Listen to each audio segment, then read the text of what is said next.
좋은 아침입니다. 아침의 한알 뉴스 종합 비타민 아침의 매일경제 김은미입니다. 꼭 필요한 뉴스만 콕콕 집어서 전해드리겠습니다. 시작해볼까요?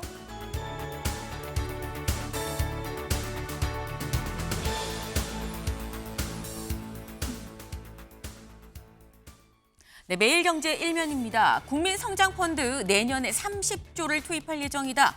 라고 큰 윤곽이 좀 나왔습니다. 네, 지금 국민성장펀드 이재명 정부의 경제개발 5개년 계획이라고도 얘기가 되고 있죠. 5년간 150조를 투입할 예정이다라는 건데 당장 내년부터 30조가 투입이 됩니다. 그럼 이 30조 어디에 들어가는 거냐? 여기 좀 볼까요? AI의 6조, 반도체의 4.2조, 그리고 이제 미래차, 모빌리티의 이 대략 한 3.1조 정도 등등해서 쓸 예정이다라고 하네요. 당장 내년부터 시작되는 이른바 이재명표 국민 이 경제개발 5개년 계획 찬찬히 좀 진행이 되고 있는 것 같다라는 생각이 좀 듭니다. 다음 기사 볼까요? 경향입니다. 서울 아파트값 지금대로면 올해 상승률 19년 만에 최고입니다. 라는 게 경향신문의 오늘 일면입니다. 네, 여기서 말하는 지금대로면이라는 거, 지금처럼 계속 오른다면이라는 얘기가 되는 거죠. 왜? 여기 좀 같이 볼까요? 44주 연속 오르고 있다. 그래서 지난달까지 8.04%가 올라갔다라는 거예요. 가장 높이 올라간 데는 송파구다라는 건데 지금 굉장히 많이 올라가고 있다라는 거죠. 네. 경향신문은 뭐라고 얘기를 하느냐. 집값이 급등한 문재인 정부 때보다 더 높은 연간 상승률이다라고 얘기를 하고 있네요. 다소 세게 좀 비판을 했습니다. 다음 기사 볼까요? 국민일보입니다. 내란 재판부 2심부터 추천권은 사법부에 부여하겠다라고 민주당에서 어제 입장을 밝혔습니다. 내란 재판부 그동안 민주당 연내철에 강력 이 드라이브를 걸고 있었죠. 그런데 기존 안을 수정해서 내란 재판부는 1심이 아니라 2심부터 그리고 추천권도 외부 인사 없이 사법부에 부여를 하겠다라고 얘기를 했습니다. 그간 불거진 위헌 논란에 한 발 좀 물러서는 것 같다라는 건데 하지만 국민의힘은 여전히 사건 배당 개입 자체가 위헌인데 무슨 말이냐라고 지금 얘기를 하고 있죠. 하지만 그럼에도 민주당 이 수정안으로 일단 연내 처리를 시도할 걸로 보인다라는 전망이 나오고 있네요. 다음 기사 볼까요? 중앙일보입니다. 연명의료 중단 땐 인센티브 고민하라. 라고 어제 이재명 대통령이 업무보고에서 얘기를 했습니다. 정확히 뭐라고 얘기를 했느냐. 여기 좀 볼까요? 내가 한 얘기가 아니에요 라고 재차 강조하면서 연명치료를 중단하면 치료비가 많이 줄어듭니다. 지출이. 그러니까 거기에 대해서 보상이나 인센티브를 주는 걸 혹시 고민하십니까? 라고 좌중을 향해 물어봤다라는 거죠. 이거 누구한테 물어봤느냐? 정은경 보건복지부 장관한테 사실 이 관련한 영역인 거죠. 정 장관은 뭐라고 얘기를 했느냐? 정 장관. 연명의료는 존엄한 존엄을 맞는 거에 주목적이다 보니까 의료비 인센티브로 하게 되면 오히려 부작용이 생길 수 있어요라고 얘기를 했습니다. 이 자칫 연명의료 중단을 장려하는 것처럼 비춰질까 봐 좀 우려가 됩니다라는 취지의 얘기가 되는 거죠. 네. 지금 대통령이 내가 한 얘기는 아닌데라고 이거 누가 이러더라고요 인용을 했죠. 근데 대통령이 인용을 할 땐 대통령의 의중이 실려 있다고 좌중은 보통 판단을 합니다.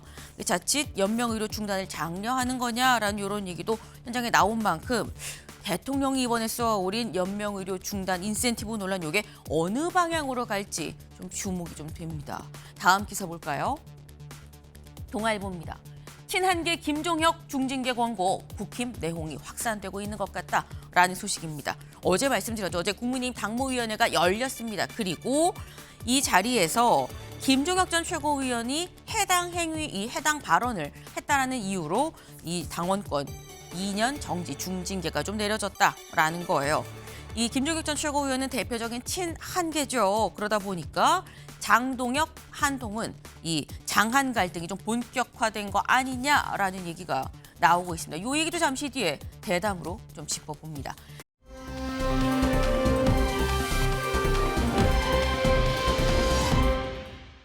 한눈에 봐도 바다에 군함들이 많이 떠 있네라는 생각 하실 거예요. 여기가 어디냐? 러시아 흑해 앞바다입니다. 그런데 군함도 군함인데 여기 혹시 보이시나요? 여기 물기둥이 높게 지금 솟아오르는 바로 이 모습입니다. 네, 저거 뭐야 싶죠.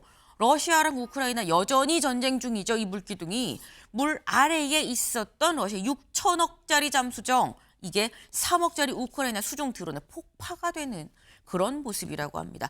2,000분의 1의 가격으로 지금 잠수함을 격파한 건데 이 수중 드론 지금 게임 체인저로 부상하고 있다라는 얘기가 나옵니다. 일단 전쟁이 끝날 기미는 여전히 안 보이는구나 싶습니다. 아침에 매일경제 뉴스 종합 비타민 언제나처럼 TV로 좀 크게 보시다가요. 궁금한 점 유튜브 댓글로 남겨주시면 같이 좀 얘기를 해보겠습니다. 첫 번째 키워드 들어가 볼까요?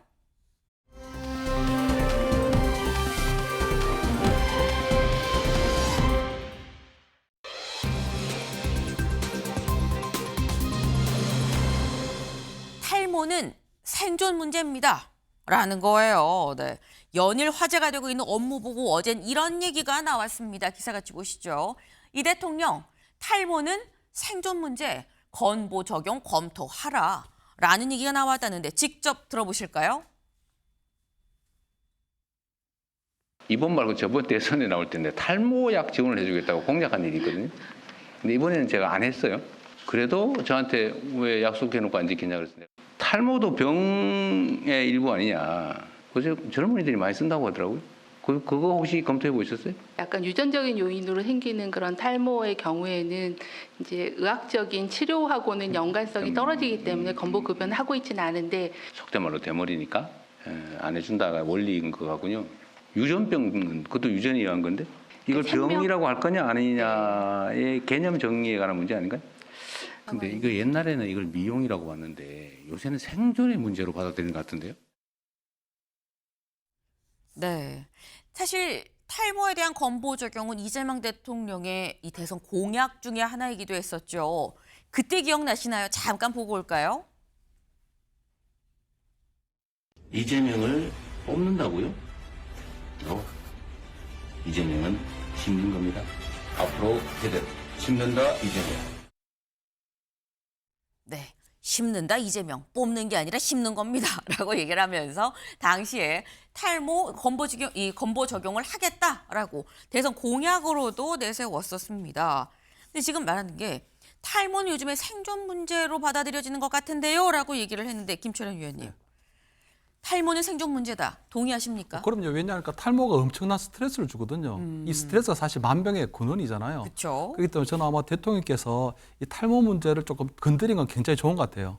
왜냐하면 제 주변에도 보면 이 탈모 때문에 고통받는 친구들이 굉장히 많거든요.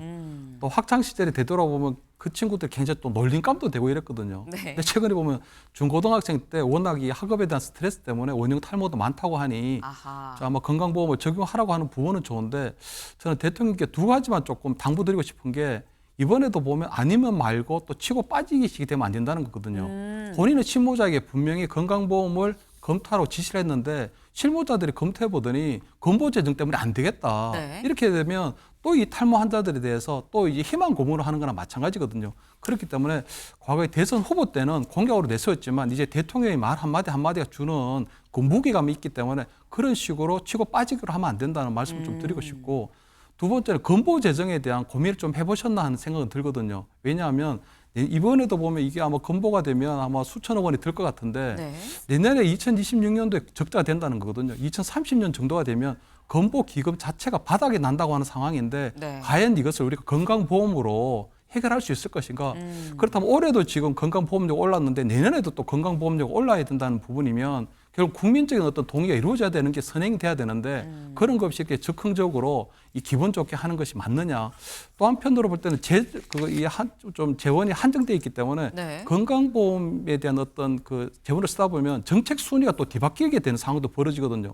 원래는 이것보다는 의료 수가라든가 여러 가지 뺑뺑이 대책이나 이런 데 들어가야 될 예산이 이 탈모에 들어가 버리게 되면 이 순위도 뒤바뀌는 문제가 있기 때문에 그러한 부분에 대한 제반적인 어떤 그런 검토가 되었나 하는 부분이 들거든요. 그렇기 때문에 저는 아마 대통령이 과거에도 사이다 발언으로 굉장히 인기를 얻었고 저 국민들께서도 볼 때 이 사이다 대통령 굉장히 좋아요. 그런데 사이다를 많이 먹게 되면 이가 썩거든요. 그렇기 때문에 한편으로 볼 때는 사이다 대통령보다는 이제는 한 잔의 물, 그 생수 대통령이 되는 것도 굉장히 좋지 않나 저는 그런 말씀 좀 드립니다. 네. 탈모 문제를 가지고 온 건 상당히 좀 중요한 포인트다라고 말씀을 하셨어요. 동의하는데 근데 문제는 뭐에 우선순위를 둘지가 좀 다르지 않냐. 듣기에는 사이다 같은데 자꾸 사이다 먹다가 이 썩을까 봐 우려됩니다라고 지금 말씀하셨거든요. 윤경호 의원님. 선택의 문제인 것 같죠. 네. 그러니까 탈모라는 게 생존이다. 얼핏 보면 맞는 말씀 같은데 미용을 위해서 하는 거라면 탈모 해결 안 하면 죽느냐. 물론 뭐 취업에 방해를 받고 뭐 이런 거는 그런 식의 이 생존의 문제하고 연결이 될 수는 있지만 네. 그렇지 않다면 저는 이런 대통령의 지적은 만기 칠남의 아주 전형적인 사례가 될 수 있다. 그러니까 건강보험의 적자 문제, 그다음에 이걸 확대하는 거, 그다음에 축소하는 거 이런 거는 그것만 지금 매달려서 연구하는 공무원들이 분명히 있을 거란 말이죠. 네. 그럼 그 공무원들과 본질적인 토론을 하는 게 이 업무보고 자리가 되면 좋은데 그게 아니라 대통령이 일방적으로 지시를 해서 네. 건강보험량 적자 나든 말든 이건 대통령이 지시한 거니까 해야 된다. 이렇게 가면 그건 본래의 취지와 안 맞는 것 같아서 대통령이 이 업무보고 우리 지금 앞으로 계속 평가할 겁니다만 네. 만기 칠남으로 가면 정말 큰일 난다. 모든 일을 대통령이 다 지시하고 대통령의 지시는 다 옳은 결정이 되고 이렇게 돼서는 안 되는 것 같아서 저는 이 탈모 문제 생존 뭐 맞는 말입니다. 그러나 이 미용을 위해서 하는 건데도 건강보험 지원해 줘야 돼? 신중하게 검토하고요. 이거야말로 그거에 아주 전문적으로 매달리는 분들의 네. 견해를 존중하는 게 저는 맞다고 봅니다. 지금 말씀은 만기 칠남에 좀 안 좋은 부분이 분명히 있을 수 있다. 이것만 전문적으로 고민하는 사람들의 얘기를 좀 직접 들어볼 필요가 있다라는 말씀이에요. 그러니까 이 말씀은 사실 자칫 대통령이 얘기했기 때문에 사실상 이게 지시라고 받아들여져서 무조건 해야 되는 형태로 가게 되면 자칫 건보 제정이나 이런 데 좀 구멍이 날까 우려된다라는 말씀인 건데 열린 결말로 좀 논의를 해야 된다라는 좀 방점이 찍힌 것 같습니다. 네. 사실 어제 나온 탈모 얘기는 이런 얘기가 나왔어라고 약간 예상 밖의 얘기긴 했습니다만 다들 어제 업무 보고의 관심은 오늘은 누가 혼나나 라는 데 사실 좀 쏠려 있는 면이 분명히 있었어요. 근데 이런 분위기를 이 대통령도 좀 감지를 한 것 같습니다. 어제 처음 업무 보고를 시작하면서 이렇게 얘기를 했거든요. 잠깐 들어보실까요? 또 국민들이 저한테 물어보라고 요구하는 게 많아요. 저한테 메시지 요새 엄청 많이 옵니다. 업무 보고의 시청률이 엄청 높지 않을까 싶어요. 요새 넷플릭스보다 더 재밌다는 소리 있던데 그건 아니겠죠. 뭐 여기는 시험 보는 자리는 아니고 그냥 아는 대로 얘기하십시오. 그걸 다 못 외웠다고 누구도 질책하지 않습니다. 그냥 편하게 말씀하세요. 제일 나쁜 거는 모르면서 아는 척하는 거죠. 기망하는 거잖아요. 네, 아는 대로 얘기하세요. 뭐 시험 보는 자리 아닙니다. 아니 뭐 보는 국민들은 넷플릭스보다 재밌다고 하던데요라고 이재명 대통령 얘기를 하죠. 이런 얘기를 하면서 사실 지난주보다 좀 현장 분위기는 좀 누그러졌다라는 얘기가 나옵니다. 송영건 변호사님. 업무 보고가 넷플릭스보다 재밌다. 동의하십니까? 그런데요. 저 대통령에 대한 기관별 업무 보고를 과연 생중계를 하는 것이 맞느냐. 이것부터 우리가 짚어볼 필요가 있습니다. 사실은 업무 보고를 비공개로 진행을 할 때 정말로 기관장들이나 공무원들이 대통령에게 하고 싶은 이야기를 직언할 수도 있고 또 공론화 과정에 아직은 이르기에 성숙되어 있지 않지만 정말로 제기해야 될 문제들을 짚어볼 수도 있는 겁니다. 그런데 생중계가 되면은 사실 그런 부분에 대한 발언이 많이 제약이 돼요. 그리고 인천국제공항공사 사장에 대한 그 이재명 대통령의 질책 사건에서도 보듯이 결국은 업무 보고가 핵심적인 것보다는 곁가지 민감한 사안 그리고 휘발성이 있는 사안들에 포커스가 집중될 수 있습니다. 그런 점에서 업무 보고를 생중계하는 것이 아마 정권의 입장에서는 여러 가지로 대통령이 주목받게 하게 되는 그 도구로서 쓸모가 있을지는 모르겠으나 업무 보고라는 본래의 취지에 맞는 것인지는 이제 좀 돌아볼 때가 된 것 같습니다. 넷플릭스보다 재밌는지 않은지는 아마 시청자들마다 판단이 다르겠지만 그런 이야기를 대통령이 하는 것 자체가 이 업무 보고를 중계하는 목적은 보고 자체보다는 정치적인 동기에 있다라는 것을 방증하는 것입니다.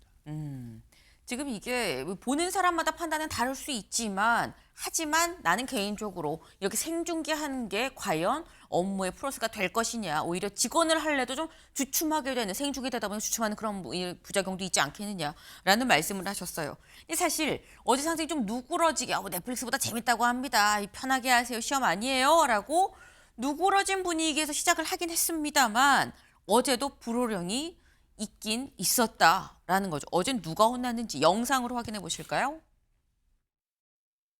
대한민국에는 응급실 뺑뺑이라는 개념이 없었죠.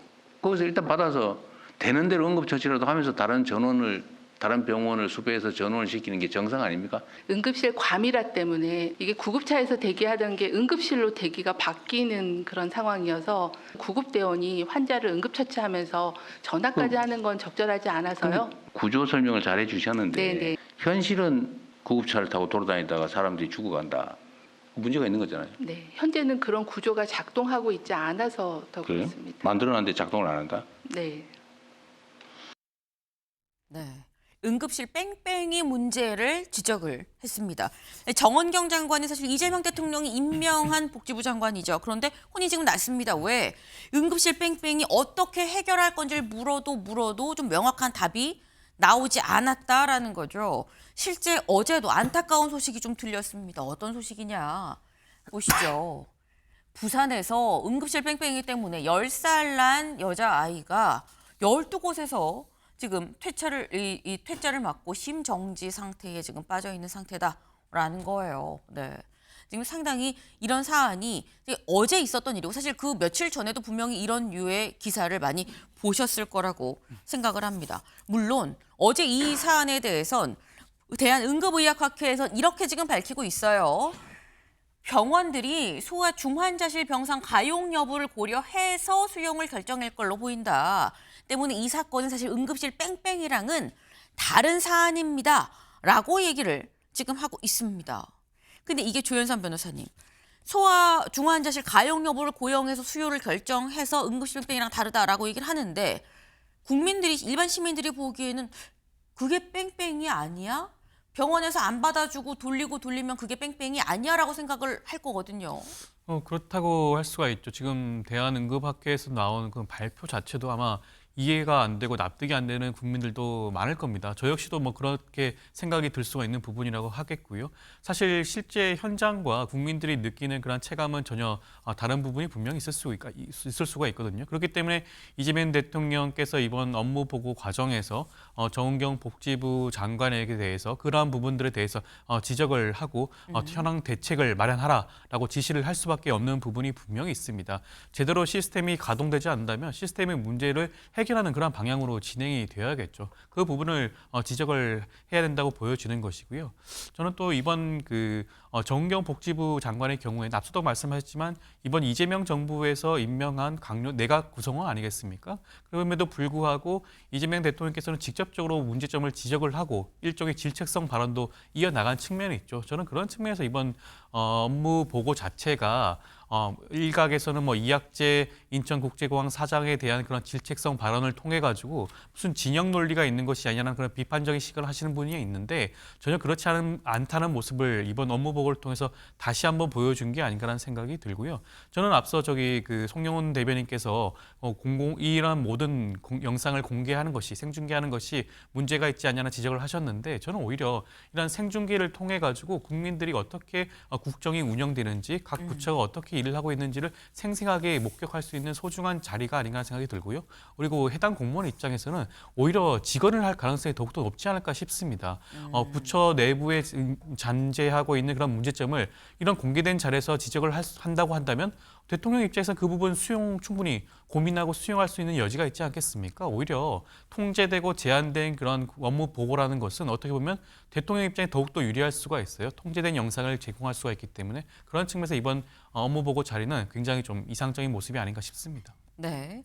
지금 대통령이 호되게 지적을 할 만한 상황이었었다. 그리고 이런 걸 봤을 때 오히려 이 업무 보고를 공개하는 부작용을 말을 했지만 공개를 함으로 인해서 장점도 상당히 좀 있는 거 아니겠느냐라는 말씀을 하셨어요. 이재명 대통령의 이 호된 질책 관련해서 국민일보는 어제 이렇게 이 기사를 썼습니다. 면박 논란 의식하니 농담으로 시작을 하긴 했는데 채찍은 또 채찍대로 매서웠다라는 거죠. 근데 이 채찍, 응급실 뺑뺑이에만 채찍질이 있었느냐? 아닙니다. 어제 이런 상황도 있었어요. 영상 다시 한번 보고 오실까요?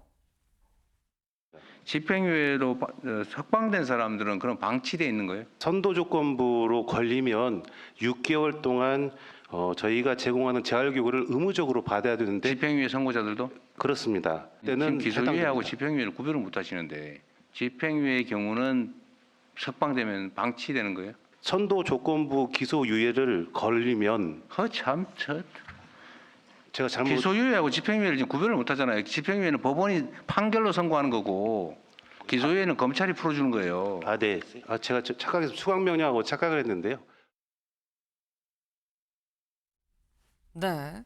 지금 보셨죠? 그러니까 지금 이 마약에 관련해서 지금 기소유예, 기소까지는 가지 않았는데 문제가 있다고 판단되는 이런 사람들에 대해서 교육을 지금 하고 있는데 마약하면 안 됩니다라고 교육을 하는데 근데 유죄인 건 맞는데 당장 구금해서 형을 살 만큼은 아니라고 본 집행유예는 어떻게 되는 겁니까?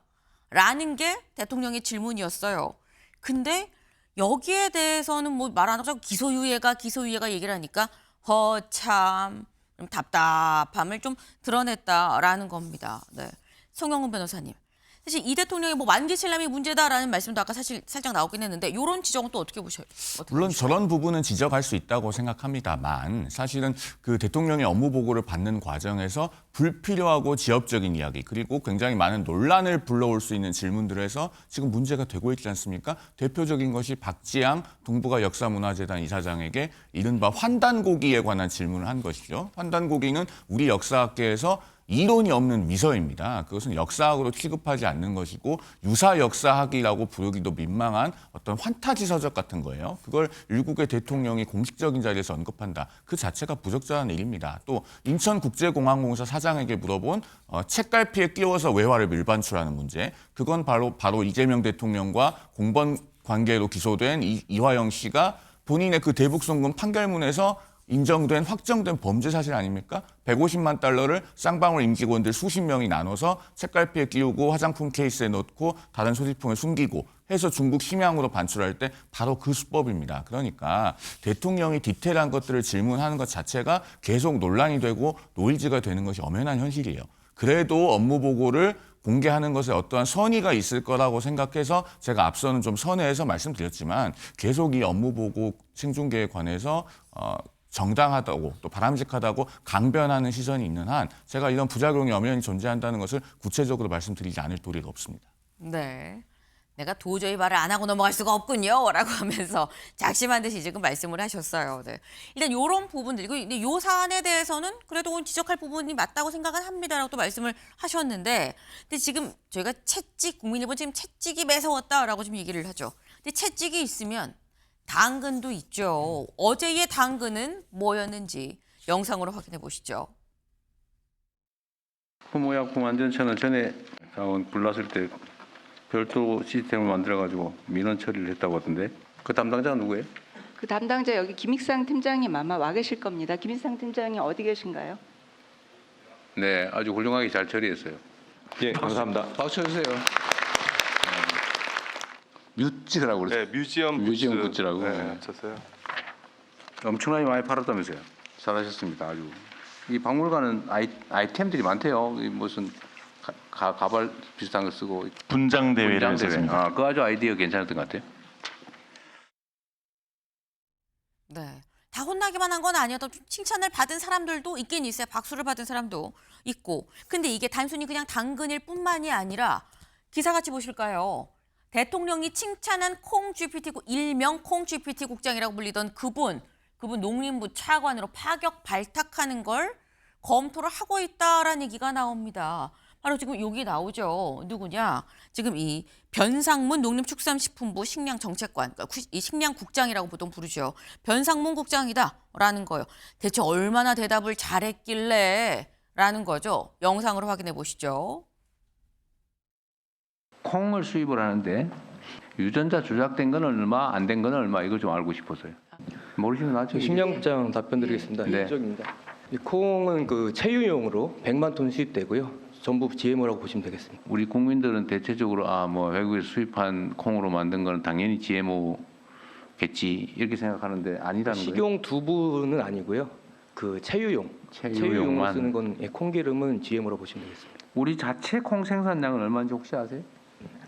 저희 8만 3천 통 올해 예상하고 있습니다. 네. 모르면 나중에 얘기해도 돼요라고 얘기를 했는데 바로 얘기를 하죠. 그래서 질문이 계속 이어집니다. 질문이 이어지는데 따박따박 그래서 붙은 별명이 콩 GPT 국장이었었다라는 거예요. 근데 이 콩 GPT 국장 그래서 이 말 잘하는데 차관으로 하면 어때요? 지금 현재 이 농림식품부 이 차관 자리가 좀 공석이죠. 차관까지도 언급이 되고 있다라는 겁니다. 김철현 위원님. 이 업무 보고 자리가 또 승진의 사다리가 될 수도 있겠다는 생각이 들긴 해요. 예, 보니까 워낙 또 말씀도 잘하시고 네. 업무를 잘할까 그러는데 이게 장관하고 또 우리가 실무국장은 좀 차이가 있는 거거든요. 실무국장은 아무래도 그 분야의 전문성이 있기 때문에 구체적 수치도 사실은 머리에 다 기억하고 있을 정도로 뛰어난 그런 부분이 있는데 그렇다고 해서 장관 같은 경우에는 또 그런 부분들을 좀 놓칠 수는 있거든요. 아무래도 큰 그림을 그린다 보니까. 근데 저는 아무래도 이렇게 좀 파격적인 발탁 인사는 조금 좋아 보이거든요. 왜냐하면 이런 것들이 조직의 활력을 불어넣을 수도 있고 사실 이 변국장 같은 경우는 사실 약간의 횡재성 인사도 있는 거거든요. 다만 저는 업무 보고를 보면서 느끼는 게 대통령이 업무 보고에서 말을 잘하면 네. 답변을 잘하면 굉장히 유능하고 대통령 앞에서 첫 업무 보고이기 때문에 긴장이 되고 머리가 하얘질 때가 있거든요. 그래서 답변을 잘 못한다고 해서 무능한 건 아닌데 그 업무 보고에서 답변을 잘하고 못하고 하는 걸로 네. 유무능이 조금 갈리지 않았으면 좋겠다. 그런 말씀을 좀 드리고 또 하나는 보면 이분이 만약에 차관이 되면 이제 소위 말해서 콩 GPT 차관이 되는 거잖아요. 네. 그러면 저는 송미령 장관 입장도 좀 애매모호할 것 같거든요. 어쨌든 윤석열 정부 때 장관이고 지금 이번 정부에서도 발탁되었는데 어쨌든 뭐 계엄 당시에 국무회의의 멤버였기 때문에 굉장히 좌불안석이고 바늘방석 같을 텐데 이렇게 대통령이 직접 발탁한 차관, 실세 차관 인사가 와버리면 송미령 장관의 어떤 입지는 또 어떻게 될 것인가. 그런 부분들이 과연 이 농림부의 어떤 장관이나 차관이 그런 부분에 있어서 과연 업무가 제대로 효율성을 더 기할 수 있을 것인가. 이런 부분에 대한 의문점은 좀 남지 않나 이런 말씀을 드립니다. 네. 중요한 부분을 또 말씀을 해주셨어요.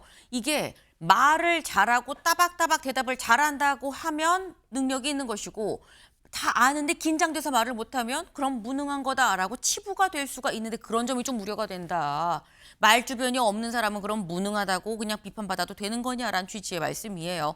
그런 부분까지도 사실 아까 이 업무 보고를 공개한 게 맞는 거냐 아닌 거냐라는 논란이 좀 나오고 있는 거죠. 저희 안에서도.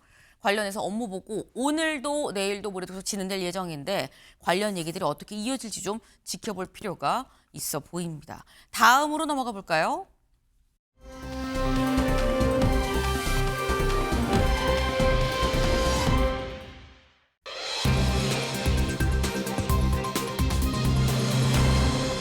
들이받는 손은 돌로.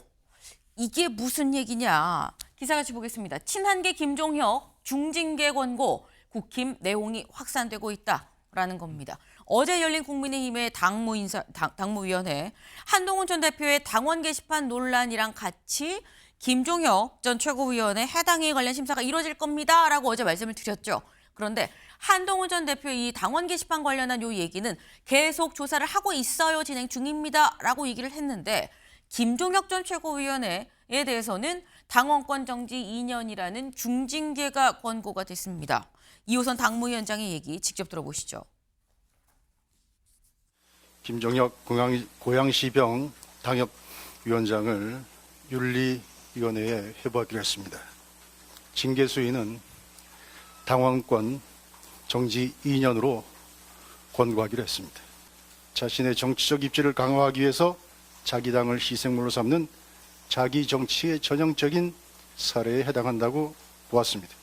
과연 당에 잔류하도록 하는 것이 마땅한가라고 하는 그 말씀을 하신 분들도 계셨고 적어도 당협위원장으로서 정치적 지도자로서 될 만한 분은 아니다라고 하는 것이 제 개인적인 생각입니다.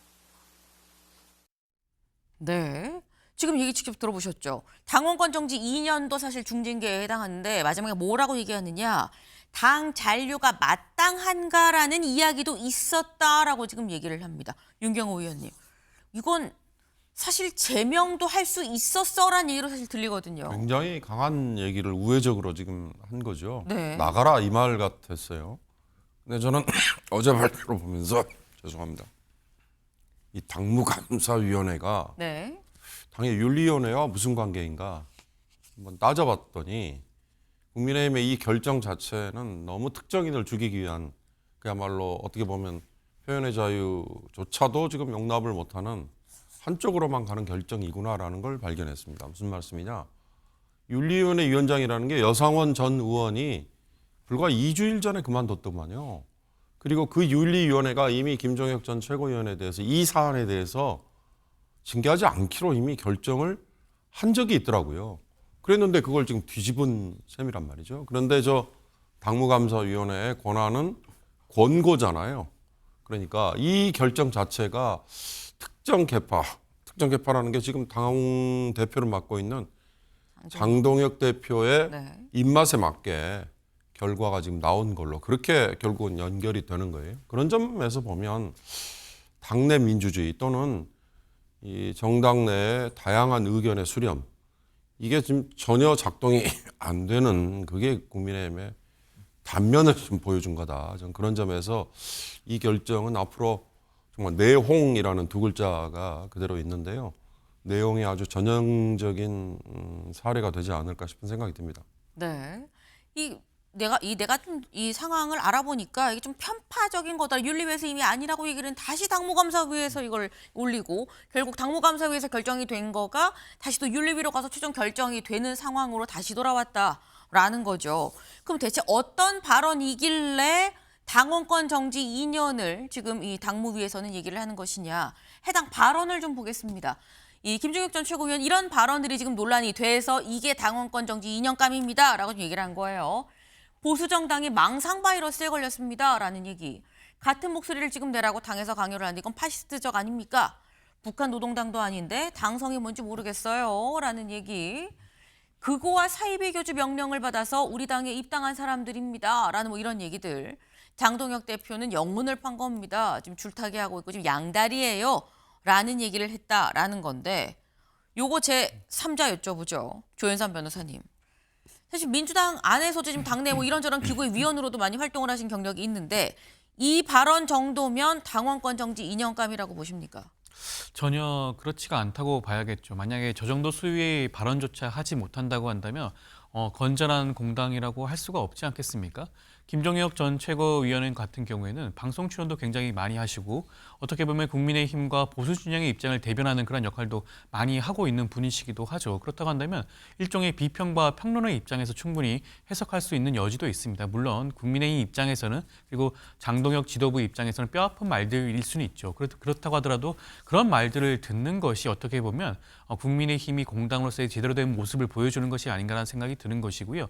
저는 이번 당원권 정지 2년이 이번에 김종혁 전 최고위원뿐만 아니라 큰 문제로 삼을 수밖에 없는 것이 더욱더 큰 산이 남아있지 않습니까? 지금 한동훈 전 대표에 대한 그 당원 게시판 사건이 이제 진행이 되고 있는 상황입니다. 아직까지 그 결과가 나오지는 않았죠. 네. 만약에 김종혁 전 최고위원이 2년의 정지라고 한다면, 중징계라고 한다면 과연 한동훈 전 대표에 대해서는 어느 정도의 징계가 나올 것인가를 충분히 추론할 수가 있습니다. 사실 지금 장동혁 전 최고에 대해서도 사실상 제명과 같은 그런 발언까지 나왔는 것을 봤을 때는 네. 아마 한동훈 전 대표를 사실상 국민의힘 내부에서는 무력화시키기 위한 그런 일종의 작업이 진행되고 있는 것이 아닌가 측면에서는 굉장히 우려스러운 부분이 아닌가 싶습니다. 네. 근데 또 들으시는 분들은 아이고 조현삼 변호사는 민주당 쪽이니까 저렇게 얘기를 하지라고 생각하실 수 있어요. 김철현 위원님. 지금 이 발언들이 당원권 정지 2년감입니까? 그래서 당원권 2년 정지는 좀 과하게 보이거든요.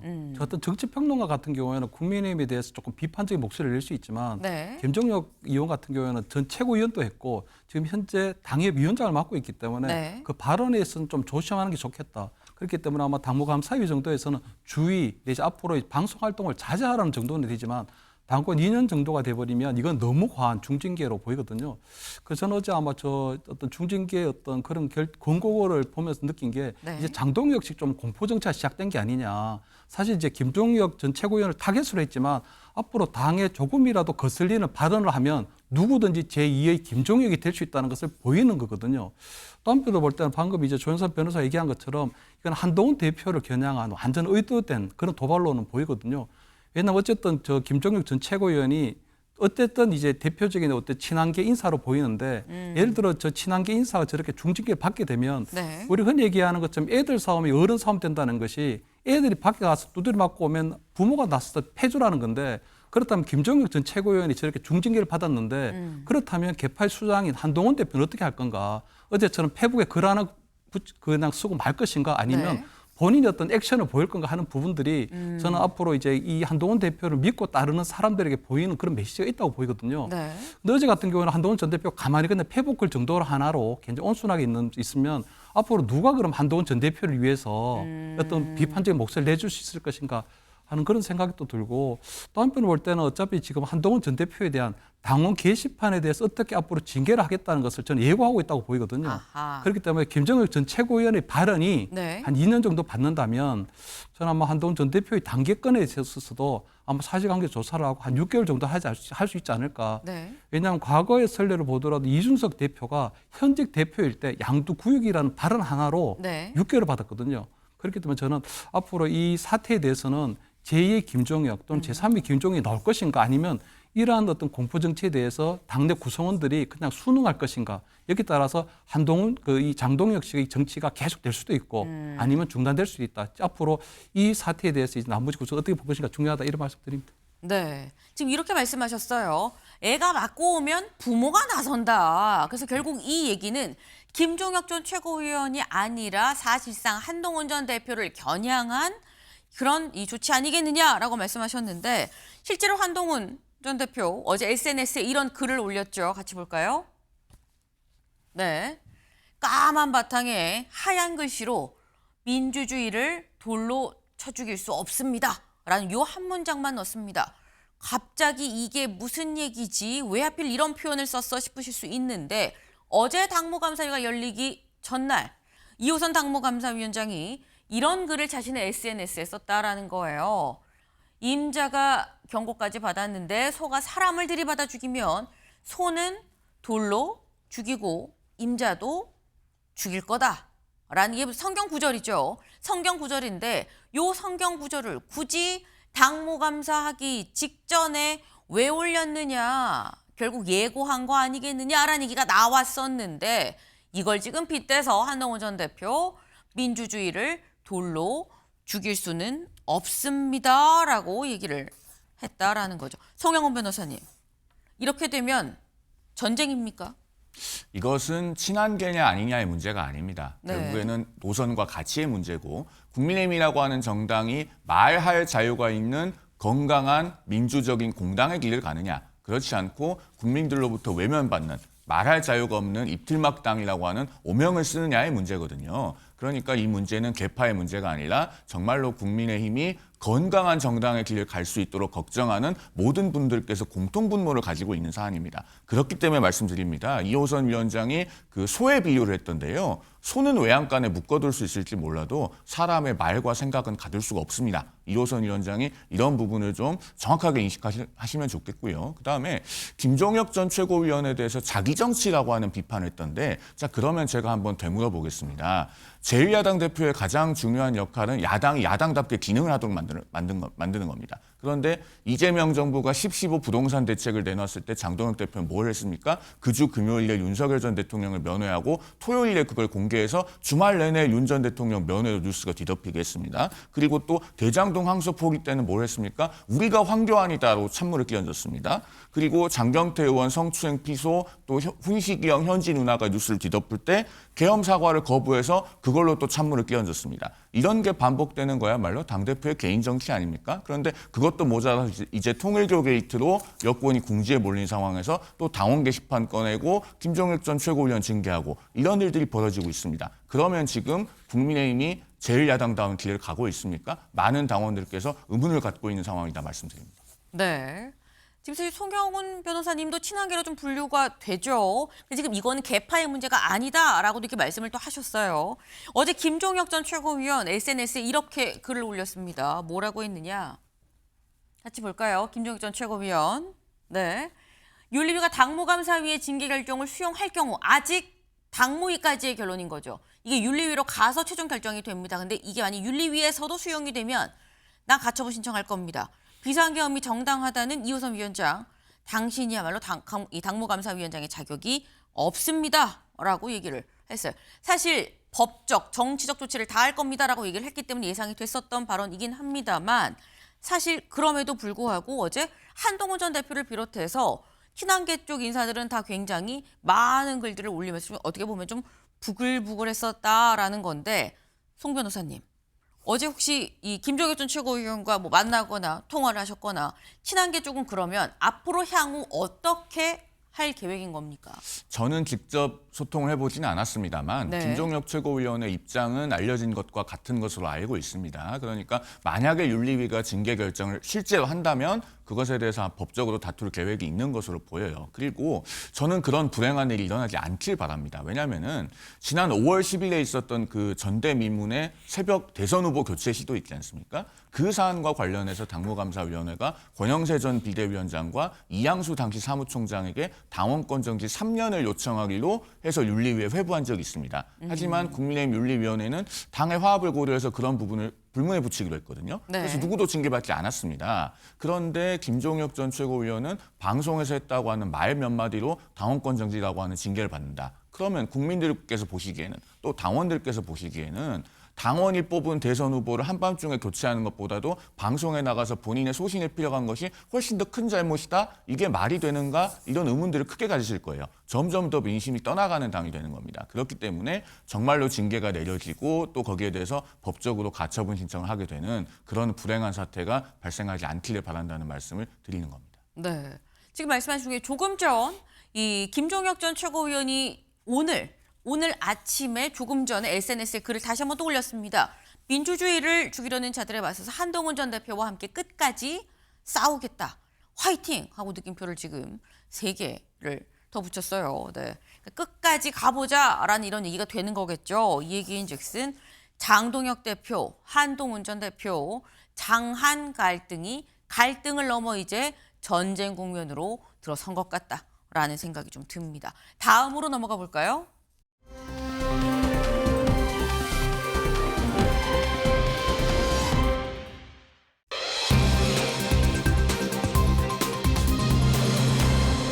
권성동 결심입니다. 권성동 의원 지금 구속되는데 무슨 결심을 했다라는 거야? 그 결심이 아니고요. 여기 좀 보겠습니다. 오늘 권성동 의원 결심 공판입니다. 이 재판이 공판이 다 끝나고 난 다음에 검찰 쪽에서 마지막으로 몇 년형을 주세요라고 얘기하는 마무리 짓는 결심 공판이 바로 오늘이다라는 거죠. 오늘 오후 2시 30분으로 지금 예정이 돼 있다라는 건데 오늘 보석신문도 또 예정이 돼 있습니다. 조현삼 변호사님, 검찰의 구형 얼마나 나올 거라고 예상하십니까? 일단 관련해서 여러 가지 범죄 사실이 소명이 되고 그 범죄 혐의가 굉장히 위중하다고 보여지죠. 네. 사실상 정권과 종교가 유착하는 그런 연결고리 역할을 했다고 보여지기 때문에 아마 중한형을 구형하지 않을까라는 생각이 듭니다. 적어도 5년 이상의 형을 구형하지 않을까라는 생각이 들고요. 그리고 아마 재판부 입장에서 그 부분 충분히 납득할 수 있는 내용이기 때문에 저는 선고 결과도 크게 다르지 않다는 예상을 좀 충분히 할 수가 있을 것 같고요. 보석 결정도 마찬가지입니다. 보통 보석 결정과 결심 공판을 같이 하는 경우가 많긴 한데 네. 보석 결정도 지금까지 사정 변경이 전혀 나와 있지가 않죠. 지금 권성동 의원 입장에서 여전히 범행을 부인하고 있습니다. 어떠한 그런 역할도 하고 있지 않기 때문에 그런 부분에서 사정 변경이 없다는 이유로 보석 역시도 기각될 가능성이 높지 않을까 싶습니다. 네. 지금 일단 아마도 중형이 나올 걸로 예상한다. 최소 5년 이상은 검찰이 구형을 하지 않겠냐라고 말씀을 하셨어요. 그래서 뭐 더불어 보석도 아마 기각이 되지 않겠냐라고 말씀하셨는데 근데 요 결심 공판 직전 재판, 직전 공판 지난 12일이었었죠. 증인으로 윤영호 전 이 세계 본부장이 나왔는데 그때 뭐라고 얘기를 했느냐? 이렇게 얘기를 했습니다. 권성동 의원한테 1억 준 거 맞아요? 라고 얘기를 했었어요. 1억 보겠습니다. 네. 애둘러서 제가 얘기를 합니다라는 얘기를 했었던 거 있죠. 저희 준비됐을까요? 아, 네. 저희 준비가 조금 미흡한데 요걸 좀 말씀드리겠습니다. 애둘러서 말합니다. 제가 지금 여러 오해를 최근에도 받고 있는데 굳이 표현하면 이 케이스를 말하는 건 아니고 제가 만난 적도 없는 분들한테 금품을 제공한다는 건 이건 말이 안 됩니다. 상식적으로 일면식이 없는데 라고 얘기를 했었어요. 근데 이런 얘기들을 보면 지난 바로 직전 요 재판에 나와서 한 얘기라는 거죠. 송영훈 변호사님. 이건 지금 증인으로 나온 윤영호 전 본부장이 약간 부인하는 듯한 그런 뉘앙스를 지금 풍기고 있거든요. 그럼 윤영호 전 본부장의 진술이 흔들리면 검찰이 구형을 몇 년을 해도 재판부가 얼마나 받아줄 거냐의 문제로 사실 넘어가는 거거든요.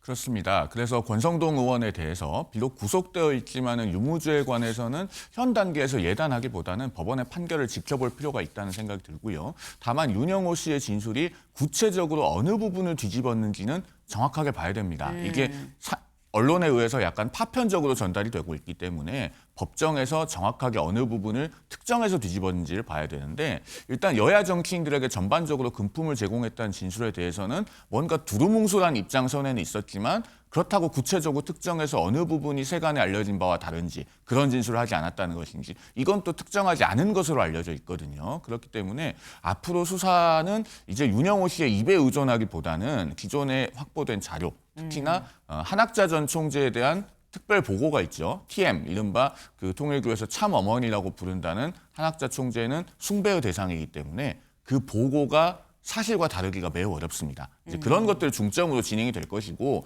윤영호 씨의 말에 의존할 것은 아니다. 이렇게 보여지는 상황이고 마지막으로 다시 한번 정리하면 권성동 의원의 재판에 미칠 영향은 그 법정에서 처음부터 끝까지 증언을 정확하게 본 사람 이외에는 현 단계에서는 예단하기 어렵다. 이렇게 보여집니다.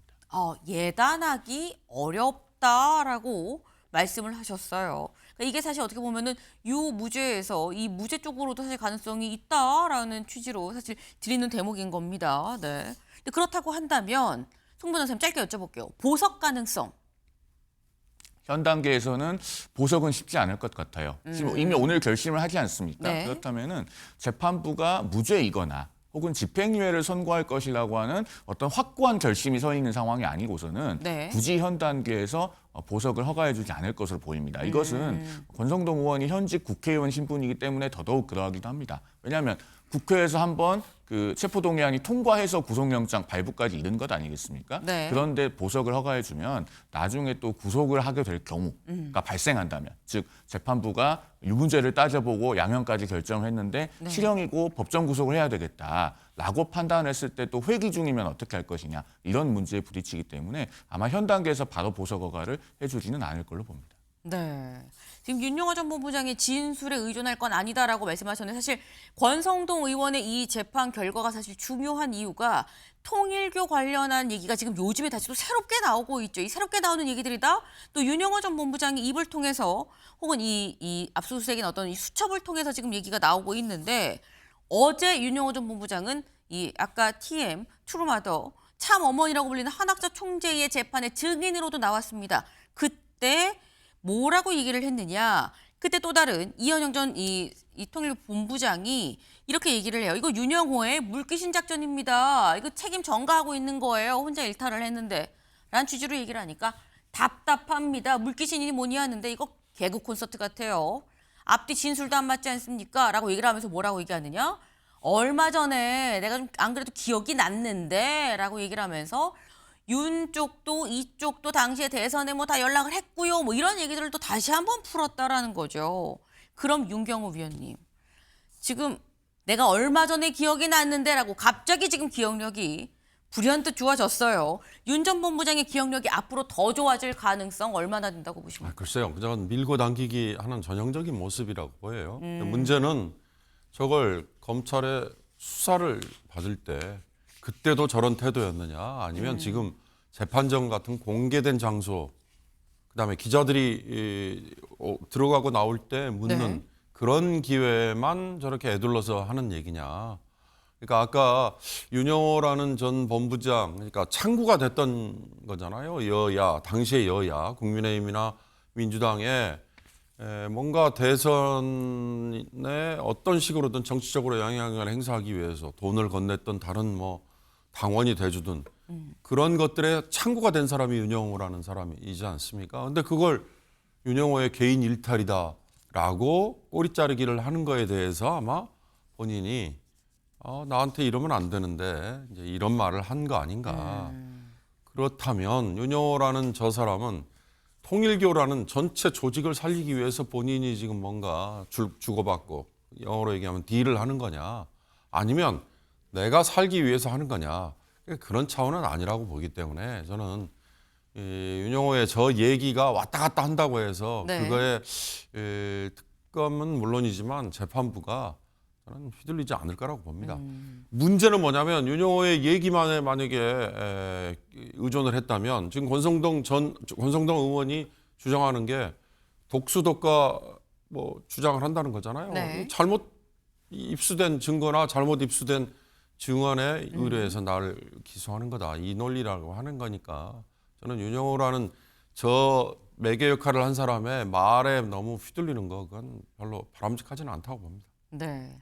윤영호 전 본부장이 지금 뭔가 밀당을 하고 있는 것 같은데 권성동 의원의 재판, 이 재판부의 판단은 거기에 이 영향을 미치지 않을 거다, 이 영향을 받지 않을 거다라고 말씀하셨어요. 다만 윤영호 전 본부장의 이 진술에 지금 현재 경찰이 수사하고 있는 이른바 통일교 게이트 관련한 수사는 방향이 좀 출렁일 수도 있겠다라는 생각이 좀 듭니다.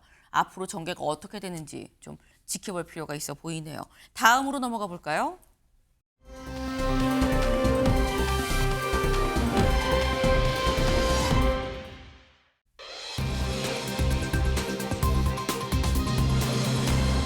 (3억) 줬다. 네. 누가 누구한테 이 큰 돈을 줬는지 보겠습니다. 이종호 쪽 김건희의 3억 수표로 줬습니다라고 어제 법정에서 갑자기 돌발 주장을 했다라는 거죠. 이종호 전 블랙풀 인베스트먼트 대표죠. 이른바 김건희 여사의 계좌 관리인으로 알려져 있는 이종호 씨가 어제 결심 공판, 본인의 결심 공판, 본인의 공판이 다 끝나가는 마당에 이런 얘기를 했다라는 거예요. 어제 결심 공판이라 말씀드렸죠. 검찰이 징역 4년을 구형을 했습니다. 왜? 허위 주장으로 일관하고 좀 반성이 없습니다라고 징역 4년을 구형을 하니까 여기에 대해서 무슨 얘기예요? 적극 협조했거든요. 임성근 관련한 진술을 하면 다른 건 조사하지 않겠다고 최병 특검에서 얘기를 해서 우리가 말하는 게 뭐가 있지 고민해서 찾아보니까 김건희 여사한테 3억 수표 준 적이 있습니다라고 얘기를 했는데 그건 우리 건이 아니고요 라고 얘기를 해서 그래서 김건희 특검한테도 이거 다 얘기했습니다. 이렇게나 수사에 협조하고 있어요 라고 하는 얘기예요. 조윤선 변호사님. 갑툭튀라는 얘기가 있죠. 3억이 갑자기 툭 튀어나왔어요. 결심 공판인데 다 끝나가는 마당에 3억을 꺼내고 이거 어떻게 보십니까? 지금 뭐 특검팀 입장에서 이미 구형을 했고 재판부 네. 입장에서는 결심을 하는 과정 아니겠습니까? 그렇다고 한다면 지금 변호인의 최후 변론 과정에서 나왔다고 한다는 그 3억의 투표 전달 과정은 이번 재판과는 사실상 무관한 내용이라고 할 수가 있을 것 같아요. 변호인 입장에서는 특검법에 따른다고 한다면 적극적으로 수사에 협조하는 경우에는 감경하게 되어 있는 그런 규정이 분명히 나와 있죠. 그렇기 때문에 그러한 부분들을 지금 특검팀이 적극적으로 반영하지 않았다라는 것을 주장하는 과정에서 나온 것으로 보여지지만 그렇다고 하더라도 지금 3억 수표와 관련된 내용은 이번 지금 이종호 씨와 관련된 사건에는 크게 영향을 미치지 않는 범죄 사실과는 부합하지 않는 그런 내용으로 보여집니다. 그렇다고 한다면 이 부분에 대해서 특검팀이 달리 판단할 수가 있을 것으로 보여지는 것이고요. 만약에 지금 김건희 씨에게 제공했다고 하는 저 수표라는 금액이 별도의 그런 수사가 필요한 영역이라고 한다면 저는 이종호 씨에 대한 별도 수사를 진행을 하여 이와 관련된 별도 재판이 진행하는 것이 더욱더 타당한 게 아닌가라는 생각이 듭니다. 네. 지금 오히려 별도 재판을 지금 말씀을 하셨어요. 송영호 변호사님. 사실 이종호 씨 입장에서는 아니 이걸 굳이 내가 받았다고 만천하에 알리는 게 본인이 줬다는 것도 사실 죄인 건데 내 죄를 만천하에 알리 이런 상황인 거거든요. 그래서 이 얘기를 굳이 한 게 특검이 나한테 플리바게닝을 했어요라는 걸 얘기하고 싶어서 우회로 얘기한 거야라는 얘기도 나옵니다. 어떻게 보십니까? 아마 지금 이종호 씨 변호인의 주장은 네. 수사에 대해서 충분히 협조했기 때문에 그 부분을 양형에 반영해 줘야 한다라는 취지로 이해됩니다. 그리고 저 2억 원의 수표를 제공했다라고 하는 부분은 이종호 씨의 입장에서는 어떠한 범죄가 된다고 인식하지 않는 것으로 보여요. 그러니까 김건희 씨가 도이치모터스 권오수 회장에게 15억 원을 투자했을 때 네. 그 투자 수익금 명목으로 2억 원을 줬다는 것 아닙니까? 이자 6천만 원하고는 또 별도로 준 것으로 그렇게 알려지고 있는데 중요한 것은 저 돈의 제공 시점입니다. 지금 기사에도 언제 그 수표가 갔다는 것이 명확하게 나와 있지 않아서 네. 도이치모터스 주가 조작 실행 전인지 아니면은 주가 조작이 모두 끝난 후인지 혹은 그 중간과 시점이 겹치는지 이걸 확인하기가 어려워요. 그런데 중간과 시점이 겹치거나 혹은 끝난 후라면 이것이 시세 조정에 협조해 준 것에 대한 어떤 포괄적인 대가의 성격이 있는가 그걸 규명했어야 되거든요. 그렇다면은 민중기 특검팀이 저런 진술을 받고도 네. 과연 주가 조작의 대가인가에 관해서 정확하게 수사를 했는가? 이 부분을 따져봐야 됩니다. 이런 이야기를 우리가 처음 듣는 걸 보면은 아마 명확하게 수사되지 않은 것이 아닌가 싶고 그것은 이 수사 과정에서 민중기 특검 본인이 투자했던 네오세미테크 같은 종목을 김건희 씨가 투자했다고 나오니까 화들짝 놀라서 제외해버린 그런 민중기 특검팀의 어떤 태생적인 한계가 아니겠는가 하는 생각을 아울러 해봅니다. 네.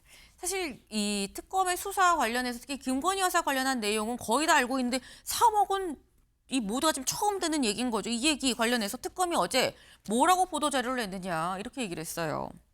특검은 3억 원 수표 진술 요거 참고인 진술로 작성을 해서 간접 증거로 다 제출을 한 사안입니다. 우리가 모르고 있던 거 아니에요 라고 얘기를 한 건데 여기에 대해서 사실관계가 확인이 안 됐는데 이게 어떻게 증거가 됩니까? 증거가 안 됩니다. 라고 김 여사 쪽에서는 얘기를 하고 있다라는 거죠. 재판 다 끝나가는 마당에 결심 공판에서 나온 갑툭튀 3억, 요 갑툭튀 3억 얘기가 어떻게 이어질 건지도 좀 지켜볼 필요가 있어 보입니다. 근데 김 여사 말고 윤석열 전 대통령은 사실 이미 여러 6개의 재판을 갖고 있죠. 그 중에 하나가 이미 거의 마무리 단계다라는 거예요. 경향신문 같이 볼까요?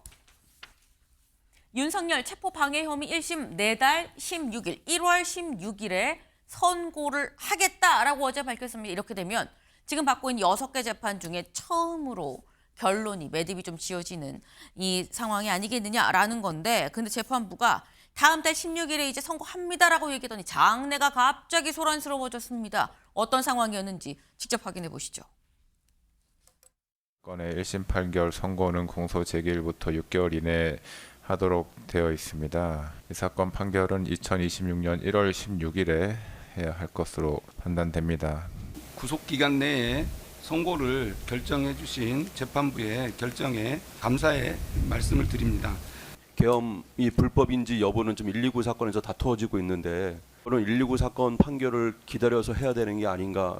계엄 선포 자체가 뭐 내란에 해당하는지 불법인지 이 부분은 이 사건 공소 사실의 쟁점은 아닌 것으로 판단이 됩니다. 재판장님 뭐 의견 진술 있으면 말씀하십시오. 한 거 설명하는 걸 보면은 거의 대부분이 그 내란 사건 재판의 그 증거들입니다. 대통령이 뭐 의원 끌어내라 했다? 그거 다 바뀌었습니다. 증언들이. 그런 증거들 다른 재판에서 지금 탄핵이 되고 있고 그냥 간과하고 그 결론을 낸다는 것이 과연 어떤 것인가.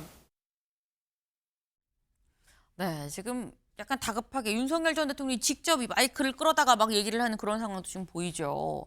지금 이 결론을 내는 게 지금 안 되는 거다. 왜? 내란 재판이 사실상 주요한 내란 재판이 내가 유죄인지 아닌지가 판단이 나와야 체포가 이게 맞는 건지 안 되는 건지 그건 부수적인 사안이기 때문에 거기까지 좀 영향을 가지 않겠느냐. 그러니 본 내란 재판 자체가 좀 결론이 날 때까지 이거는 날 수가 없는 겁니다. 라고 주장을 하는데 그거랑 그거는 무관합니다. 라고 지금 얘기를 하고 있어요. 네. 근데 사실 이 사안이 중요한 이유가 저희 혹시 캘린더 준비가 됐을까요? 네. 1월 16일 날 선고를 하겠다라고 얘기를 했죠. 1월 16일 날 선고를 한다고 했는데 윤석열 전 대통령이 다급했었던 이유 본인의 구속 시한이 18일까지입니다. 다시 말해서 선고가 이 재판이 끝나기 전, 이 구속 시한이 끝나기 전에 먼저 선고가 난다라는 건데 김철현 위원님, 윤석열 전 대통령은 예측하지 못했었던 걸까요? 그래서 저는 조금 상당히 당황했을 걸로 보이거든요. 왜냐하면 그동안 이제 우리가 국민들께서도 생중계를 보고 있는 내란죄 부분에 아마 총력 대응을 하고 있었기 때문에 이 부분이 이렇게 급하게 갑자기 결심 공판 또는 선고까지 이루어질지는 생각을 못 짓지 않았나 좀 생각이 드는데, 다만 저는 아마 일반 예측하는 것처럼 1월 16일에 선고가 되면 그 전에 만약 선고가 되지 않으면 구속 기간이 만료되지 않냐 하는 부분은 좀 다른 걸로 보이거든요. 왜냐하면 내란 특검에서 보면 이번에 일반 이적죄라든가 여러 가지 다른 혐의로 해서 구속 기간을 계속적으로 늘려놓고 있는 부분이 있어서 1심 재판이 내란 혐의에 대한 1심 재판이 그 정해진 시간 내에 끝나지 않더라도 사실 윤석열 전 대통령이 아마 구속에서 벗어날 가능성은 좀 낮아 보이거든요. 그런데도 불구하고 민주당에서 보면 그동안 내란 전담 재판부나 여러 가지 할 때 그런 것들이 설치해야 되는 이유 중에 하나가 윤석열 전 대통령 1심 선고가 빨리 이루어지지 않으면 구속에서 나온다 하는 그런 것들이 있었는데 그런 부분하고는 좀 차이가 있는 거 아닌가. 다만 저는 1심 선고 일을 그 다음 달 16일 선고가 되더라도 저것이 어느 정도의 구형이라든가 선고가 내려질지는 좀 애매모호한 부분이 있거든요. 저 선고가 보면 아마 그 체포영장을 집행하는 과정에서 경호관들로 하여금 그 체포를 방해 못하게 아마 그 총을 좀 보여주라는 그런 얘기도 있었고, 또 국무위원들하고 주고받았던 그 비합본 기록을 삭제하라고 하는 부분이 있었는데 그 부분에 있어서 경호처 차장을 했던 그 김성훈 차장이 계속적으로 자물쇠 입장을 보이고 있는 부분이 있거든요. 그렇기 때문에 과연 대통령이 그러한 것들을 직접적으로 지시를 했기 때문에 그러한 행위를 한 것인지 아니면 과잉 충성에서 이루어진 것인지 이런 부분에 있어서는 아마 재판부에서 조금 판단이 이루어지지 않을까 이렇게는 보입니다. 네.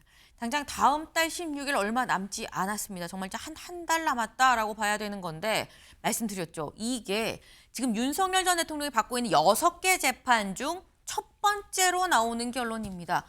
아직 5개가 더 있다고. 저희 그래픽 같이 볼까요? 네. 앞으로 남은 재판들이에요. 지금 저희가 말씀드리는 건 바로 이거죠. 특수공무집행방해. 그러니까 체포를 방해한 혐의. 그게 이 관련해서 이 12월 26일 결심이 있고 그리고 1월 16일에 선고를 할 예정이다라는 건데 이게 처음이죠. 그 다음에 결론이 날 만한 건 바로 이 건입니다. 내란 우두머리 직권남용 권리행사 방해. 요거 관련해서는 결심 공판이 다음 달 5일, 7일, 9일 중에 좀 하겠습니다라는 걸로 지금 전망이 되고 있어요. 그리고 아마도 2월 초에는 이 최종 1심 선고가 나오지 않겠는데, 하지만 이거 말고 아직 계속 진행이 되는 거, 지금 이제 1차 공판 시작하고 이 공판 준비기일 막 시작하는 것들이 있죠. 지금 일반 이적, 위증, 수사 외압, 범인 도피까지 아직도 4건의 재판은 줄줄이 있다라는 겁니다. 앞으로도 당분간은 계속 재판이 있지 않겠느냐라는 생각이 좀 듭니다. 일단 당장 다음 달도 상당히 좀 굵직굵직한 결과들이 좀 나올 것 같다라는 생각이 드네요.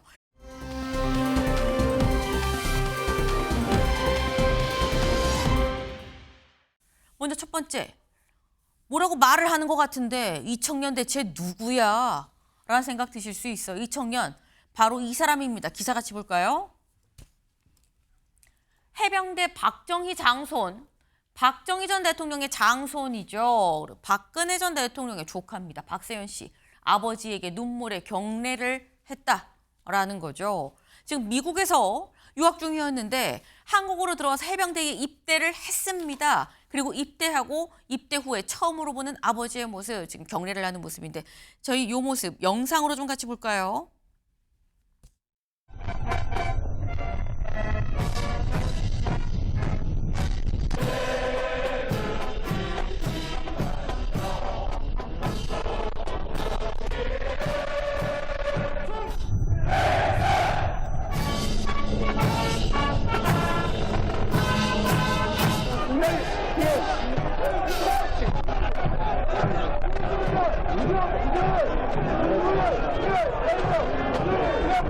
이명 박세현 주한 미해를 부대사로 해병 조장 발레리 잭슨 대신일고요.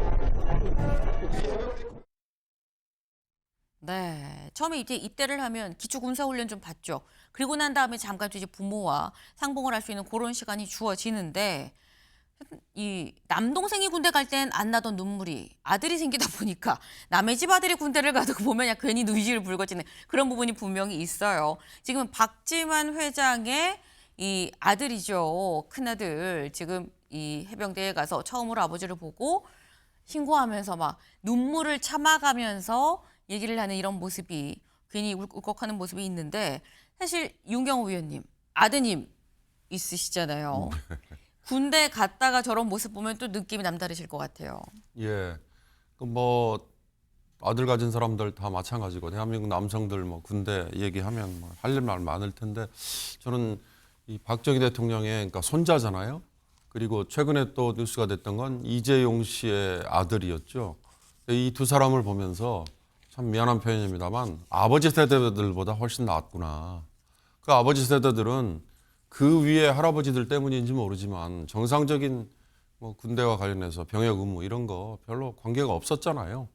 그러나 이들은 미국 시민권자이기도 하고 그다음에 이 친구는 또 미국에 유학 중인데 와가지고 네. 이렇게 군복무라는 게 본인이 원하지 않으면 저렇게 적극적으로 하기 어려운 거죠. 그러니까 이런 뉴스들이 박정희의 손자이기 때문에 그리고 이병철의 손자이기 때문에 세인들의 관심을 끄는 건 맞을 거예요. 그러나 한 윗세대들은 어떤 식으로든 군대 안 가는 게 오히려 더 맞는 길인가 뭐 지름길인가 이런 생각을 했던 세대들에 비해서 지금의 세대들은 저렇게 오히려 올바른 똑바른 생각 이런 거에 대해서 저는 오히려 그런 점이 더 눈길이 가는 뉴스였습니다. 네.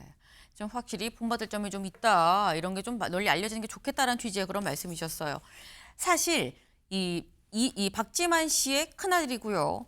박근혜 전 대통령의 조카라고 말씀드렸죠. 첫 조카입니다. 그러다 보니까 이 박근혜 전 대통령 예전에 2007년에 당시 이명박 후보랑 같이 경선을 하는 그때 냈던 신상 명세서에 이런 걸 적게 돼 있어요. 보물 1호가 뭐냐? 이걸 적게 돼 있는데 여기에 박세현 군이요라고 이제 이 조카인 박세현 군을 썼었다라는 거죠. 이 당시의 보물 1호가 또 나라의 보물로 잘 또 성장을 하고 있는 게 아닌가라는 생각이 또 듭니다.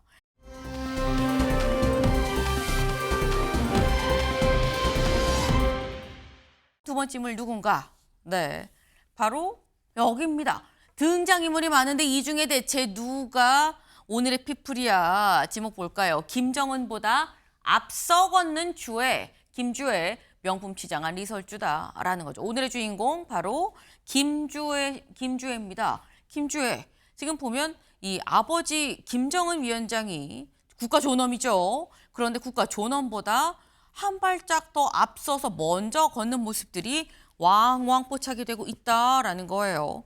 이런 모습을 봤을 때 과연 김주혜가 여전히 후계자 논란이 있을 만한 위치인 거냐, 이미 후계자로서 확정을 지은 거 아니냐라는 얘기까지 나오고 있다라는 거죠. 심지어 이 어머니 리설주는 저 뒤에서 수행원들이랑 같이 서 있는데 아버지와 동등하게 혹은 그보다 앞서서 걷는 김주혜 양. 앞으로는 더 자주 빈번하게 등장하지 않을까라는 생각을 좀 해봅니다. 저희가 준비한 소식 오늘 여기까지입니다. 오늘도 좋은 하루 보내세요.